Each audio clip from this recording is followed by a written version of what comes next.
Hello. അപ്പോൾ നമ്മൾ വിഷു ആയിട്ട് നമ്മൾ അടുത്തുള്ള രാഹുലേട്ടനാട്ടോ വിഷുപ്പിക്ക് ഈ കാണുന്ന ഗിഫ്റ്റൊക്കെ കൊടുക്കുന്നത്. കുറച്ച് കമ്പിത്തിരികളും പിന്നെ കുഞ്ഞു കുഞ്ഞു പടക്കങ്ങളൊക്കെ കൊടുത്തിട്ടുണ്ടായിരുന്നു കേട്ടോ. അപ്പോൾ ഇതിൻ്റെ എക്സൈറ്റ്മെൻ്റ് കൊണ്ട് ഭയങ്കര ഡാൻസൊക്കെ ആയിരുന്നു. എന്ത് കിട്ടിയാലും പിന്നെ അടി കൂടുക എന്ന് ഇവരൊരു പറഞ്ഞിട്ടുള്ള ഒരു കാര്യമാണ്. അങ്ങനെ വിഷുപ്പി പിന്നെ കുറച്ച് കഴിഞ്ഞ ശേഷം മദ്രസയിലൊക്കെ എടുത്ത് വായിക്കാനൊക്കെ തുടങ്ങിയിട്ടുണ്ടായിരുന്നു.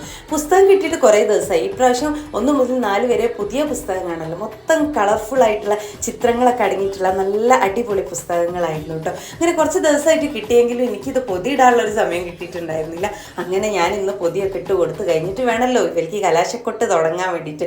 അങ്ങനെ ഇതൊക്കെ കഴിഞ്ഞ് തിരക്കൊക്കെ ഒഴിഞ്ഞ് വിഷുപ്പിയും കുട്ടികളും എല്ലാവരും കൂടി തുടങ്ങിയിട്ടുണ്ടായിരുന്നു ഇതൊക്കെ പൊട്ടിക്കാനും കത്തിക്കാനും ഒക്കെ ആയിട്ട്. എനിക്ക് ഈ സാധനങ്ങൾ കുറച്ച് പേടിയുള്ള കൂട്ടത്തിലായതുകൊണ്ട് നമ്മളിതിനൊക്കെ കത്തിക്കാനും പൊട്ടിക്കാനും ഒക്കെ ഹെൽപ്പ് ചെയ്തത് നമ്മൾ ഷെർബിയാണ് കേട്ടോ.